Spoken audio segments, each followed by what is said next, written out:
बहुत साल पहले एक शहर के एक घर में एक प्यारी सी लड़की रहती थी। उसका नाम सिंड्रेला था। जब तक उसके माँ पिता जिंदा थे, उसकी जिंदगी खुशियों से भरी थी।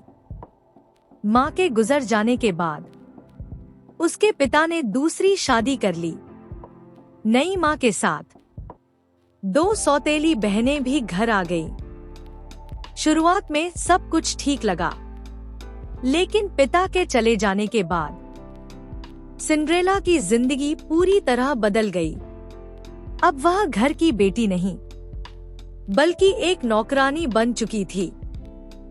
सुबह सबसे पहले उठना, घर साफ करना, कपड़े धोना और रात को सबसे बाद में सोना, यही उसकी दिनचर्या बन गई। सौतेली माँ रोज कहती, तुम्हारी औकात बस यही है। लेकिन सिंड्रेला का दिल बहुत साफ था। वह कभी किसी से बुरा नहीं बोलती थी। रात को जब सब सो जाते, वह अपनी छोटी सी खिड़की से आसमान के तारों को देखती और धीरे से कहती, काश मेरी जिंदगी भी कभी रोशन हो जाए। एक दिन शहर में ऐलान हुआ कि राजमहल में एक भव्य शाही महफिल होगी। राजकुमार अपनी होने वाली रानी चुनेंगे। शहर की हर लड़की को बुलाया गया। सौतेली बहनें खुशी से झूम उठी। महंगी ड्रेसेस, गहने और साज सज्जा, सबकी तैयारी शुरू हो गई। सिंड्रेला ने हिम्मत करके पूछा, क्या मैं भी जा सकती हूँ? सौतेली माँ जोर से हंस पड़ी। तुम्हारा काम यही है, बहनों ने मजाक उड़ाते हुए कहा।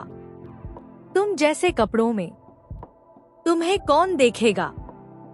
सिंड्रेला चुपचाप रसोई में चली गई और आंसू बहाने लगी। जादुई परी का आना। तभी अचानक कमरे में हल्की सी रोशनी फैल गई। सिंड्रेला ने देखा, एक जादुई परी सामने खड़ी थी। उसके चेहरे पर शांति और अपनापन था। परी बोली, सिंड्रेला, तुम्हारा दिल बहुत साफ है और साफ दिल वालों की हमेशा मदद होती है।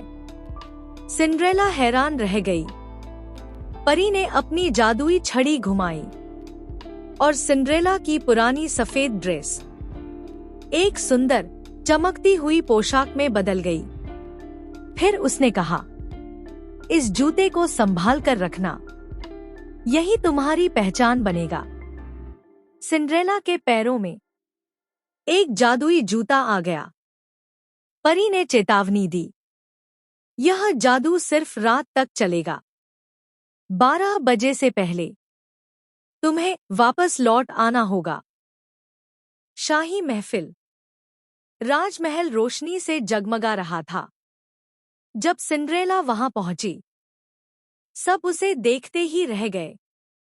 राजकुमार की नजर बस उसी पर ठहर गई। दोनों बातें करने लगे, हंसने लगे और समय का पता ही नहीं चला। 12 बजने लगे। अचानक घड़ी ने 12 बजाए।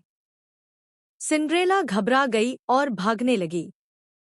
भागते भागते उसका एक जूता सीढ़ियों पर गिर गया।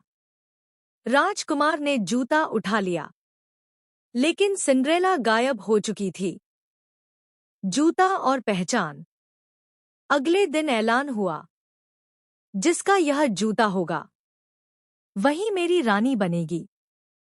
शहर शहर जूता आजमाया गया। सौतेली बहनों ने भी कोशिश की, लेकिन जूता किसी को फिट नहीं आया। आखिरकार राजकुमार सिंड्रेला के घर पहुंचा। सिंड्रेला ने जूता पहना और वह बिल्कुल फिट आ गया। खुशियों भरा अंत। राजकुमार ने सिंड्रेला को पहचान लिया। वह बहुत खुश हुआ। सिंड्रेला अब एक गरीब लड़की नहीं रही, बल्कि अपने अच्छे दिल की वजह से अपनी किस्मत खुद बना चुकी थी और उसकी जिंदगी हमेशा हमेशा के लिए खुशियों से भर गई।